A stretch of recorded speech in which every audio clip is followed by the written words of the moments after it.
PAM Eastcoast, LA. Thank you so much for joining us. Today I have the beautiful Lynne with an E, Lynne. And she is a beautiful artist who has had murals all over the Chicagoland. I don't know if there's another city, but I know it's Chicagoland. Am I wrong? Yeah, I have one in Wisconsin. And one in Wisconsin, everybody. So please join us. We're going to have Lynne on the show. Thank you, Laura, for coming on the show, baby. You are a beautiful artist and you are beautiful in person. Oh, thank you. So nice. How are you? Oh, thank you. I mean, thank God I look like my mother. Because if I look like my father, my nose would be a little bigger, you know? So tell us about yourself a little bit, baby. Sure. So I am an artist. I went to school for art, and I started really working on it after my son was born. And luckily I convinced my husband that I could keep going with it. So it's been growing. What I'm talking about, honey. The power of a woman. All of a sudden you just quit your 9 to 5 and you're just going to start your passion.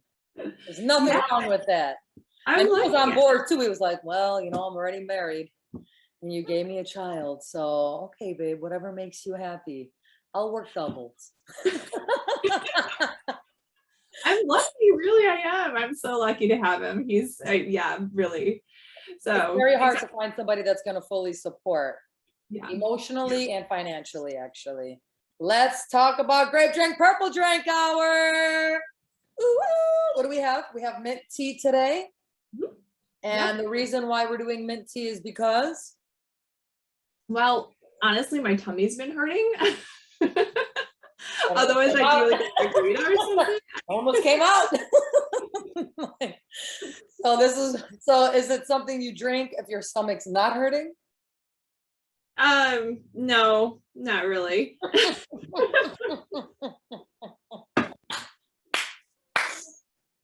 And so there you have it, folks.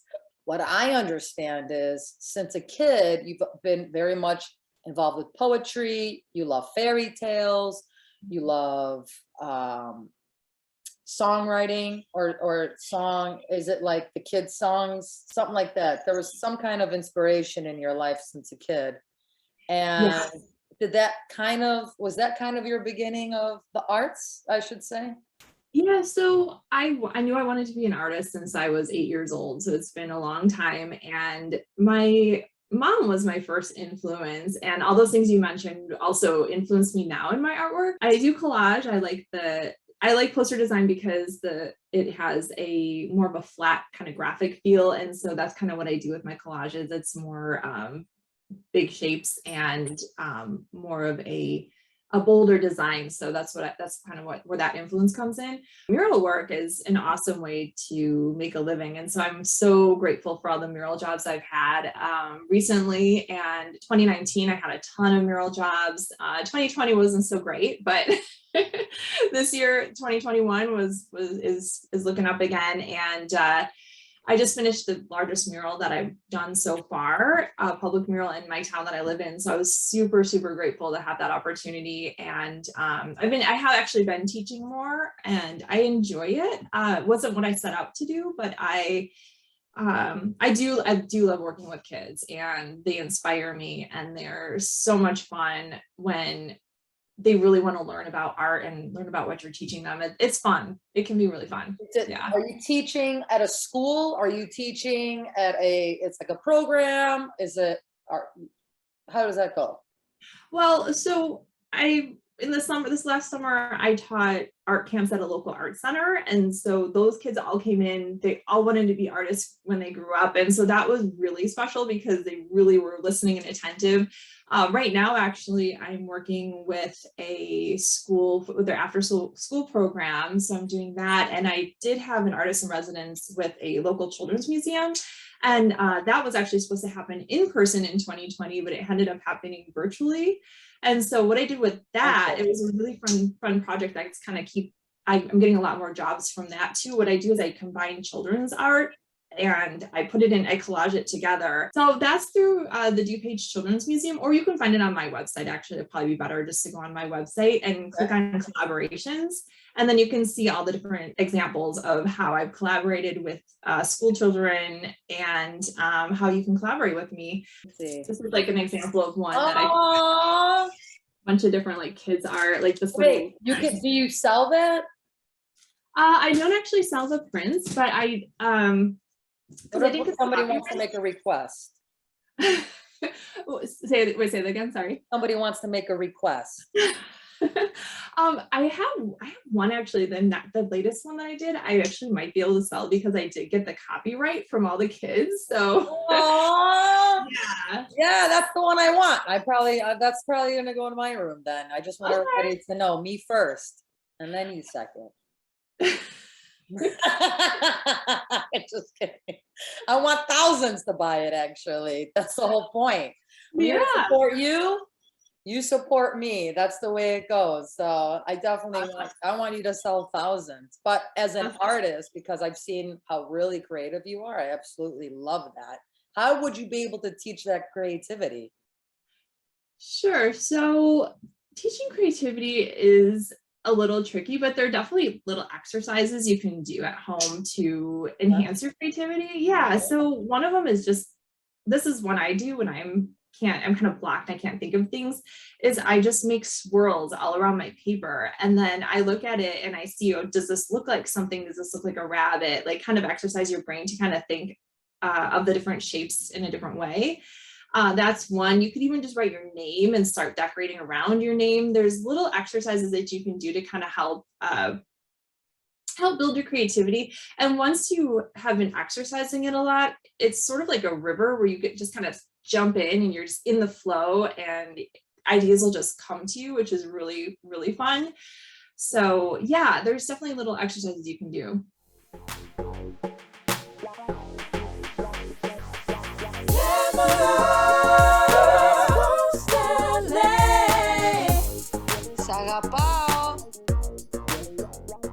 When I went under your, your arts and your website, that beautiful, you were outside and it's like flower, it's blue and it's like cubicle almost, and you drew that. What is that? What was that about? I think the one you're talking about is the large one I just did. It's like a sign of Aurora. It has some flowers on the side. It's sort of based on the idea of a patchwork quilt. So it does have little boxes of different things, little sections. And because Aurora is very, the United States there's that analogy that there are so many different cultures and people, and the quilt analogy is like we all kind of come together and form this big, beautiful thing together. So that's sort of the idea for that. No, beautiful. Thank you. Yeah, it was so fun. How did you how do you even start going about that? Like I found you on Instagram, so that would be one platform, but like, okay, I want to start this, or I know somebody who's an artist, because sometimes I do run into somebody that's really, really creative like you, or has their own vision, or has their own, way of doing things, like, because art comes in different, like I could never draw, that looks like the thing on your right, it almost reminds me of a compass and a sun combined together. If I was to look at that in my eye, that reminds me of a compass and a sun combined together, where somebody else would just be like, yeah, that's what it looks, I don't know. And then you've got like, I love it. It's like, I don't know, but that's my eye, right? Or maybe there's a clock in the middle, and there's a time frame, there's something, that's how I'm seeing it. Somebody else would see it just like, oh, looks like spikes. Right. Colorful spikes, thorns, whatever. I also do art shows and art markets around the area. So that's where I do some advertising too in person. And I really feel that in-person connection is really important. I mean, selling murals is really about building relationships and having that personal connection with people, because they're not going to want you to come into their home if they don't trust you and they don't maybe even have a reference from somebody they know that like a fair or something. Yeah. So yeah, I do like art fairs, art markets, things like that, like little markets around the area and things. So yeah, that's where I meet a lot of people that way, and I get to have that person-to-person interaction with them, and that's where I kind of think I start building some of those relationships. People feed off your energy, right? So yeah, that's like the number one seller, I feel. I mean, energy is everything. So since you are a positive person, you're a beautiful person, you have good energy, that's going to come back to you. So I think the fairs and everything is a way to go. I had actually a young lady who is Chicago based, but when we talked, she was in Baltimore, and her name is India, but her logo is Stitched by India, and she literally crochets and knits, and she has, while we're talking, she's making a hat. I couldn't believe it. She's like, it started out like this. It was like a piece of, like a little line, and then she comes out, and then like this is the hat, and it's just like this. I was like, babe, in like a half hour we've been talking, you made a hat? She's like, yeah, I don't even think about it. And she's just like doing this the whole time. I don't know. I thought she was twirling her thumbs. And so she says, the point is that she's telling me, she's like, the best way I ever started selling my basically hats, scarves, baby or clothing line, what she stitches, is literally the fairs, word of mouth, setting up a booth and throwing up your paintings and letting people get to know you. And then that's probably the best outlet going forward. Then, babe, if you're going to be teaching new stuff, how do you challenge yourself to find that inspiration of your art? Like, how do you go about, how are you going to continue this the next 10 years, with being different? What's going to be your challenge? How do you challenge yourself?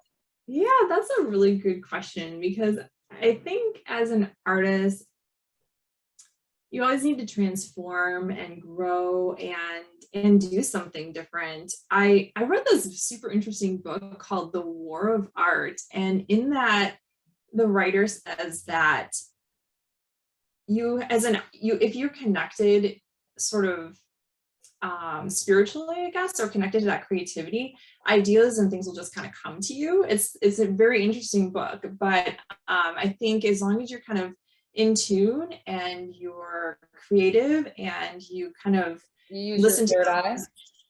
Oh, you sure? Yep, use your third eye, right? That's what they say. People are very spiritual and stuff. They're like, I get in tune with my third eye, and I find my answer, basically. Yeah. You're very spiritual. Yeah. I try. I work on it. I try. I kind of go in and out of, sometimes I meditate, sometimes I'm off the wagon. I try to do yoga every day during the week with my mom. One of the healthiest things. That's one of the healthiest things. I tell people, yoga. And you have to be kind of at peace, right? I mean, that's how I can't imagine you being frantic and then being like, I'm gonna draw this. You're all angry. You're like, all right, this is what came out of my anger. Yeah, I mean, I guess if that's what I was going for, I could do that. Like, juice polish or something. I don't know. Oh, I wonder what my art would look like if I was angry. Yeah, exactly, right? Yeah, that's definitely not where I want to go. Hey, that could be another way of you doing something new. Look at that coming together. I don't know. You know what I want you to do? Will you be angry one day and do art? And, do like a picture or something? Please take a picture of it and send it for you. Do you promise? I'll do that for you. And then I want you to come later on to the show. Like, this is your happy. This was your sad. This was your angry. This was your. I definitely want to see that, because I feel like you would see the difference. And I almost want to guess. I want to play the guessing game. Like, you were, in love at this moment, and then at this moment your child made you angry, or something like that. I don't know. I want to kind of do that. I think we should do that in the future. Let's do it. That'll be fun. Yeah, It'll be so fun. Tell me what your goal is. Tell me what your goal is at the end.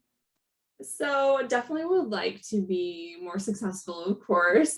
Thinking about going back to school actually to be a proper teacher or going back for my master's, my MFA possibly. So those are just some ideas of just ways I can um, just make more of a living doing what I love, doing art. And yeah, those are some goals. And definitely do more murals. Like I want to travel. I want to go do murals abroad. I want to do murals in New York and LA and all those places. I would love to be doing murals all over the world, really. That's a huge goal, but that's one of the things I definitely want to do. School, which I think is very important, to be honest. I always tell people, and they're most professions, regardless what you consider school. So it doesn't have to be college. It could be a trade school. It could be taking classes online. It could be just constantly learning and teaching. Yeah. So I'm very big on school, but it's interesting because you said you want to go to school and get your master's. And I really believe that that will help. I don't know why. And I don't want to say, because your art should be the reason, right? But there's something behind the title of that.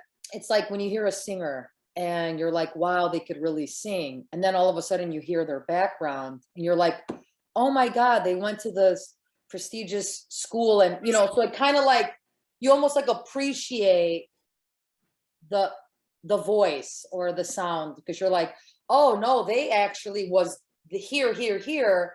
And this is what you hear. So it's just, I think that's great. And I think you should do that, babe. And if you have a good husband, a supporting husband, who's definitely going to be there to do that. Take advantage of that. Yeah. I really hope you continue with that. Really. And of course, we're going to stay in touch. So, oh yeah, you just made a new friend and I made a new friend. And this is Laura Lynne. Thank you, my love, for being on the show. You are an absolute delight. I just want to say sagapao, and sagapao in Greek means I love you. So sagapao to you, my love, and sagapao to everybody that's joined us. Thank you so much.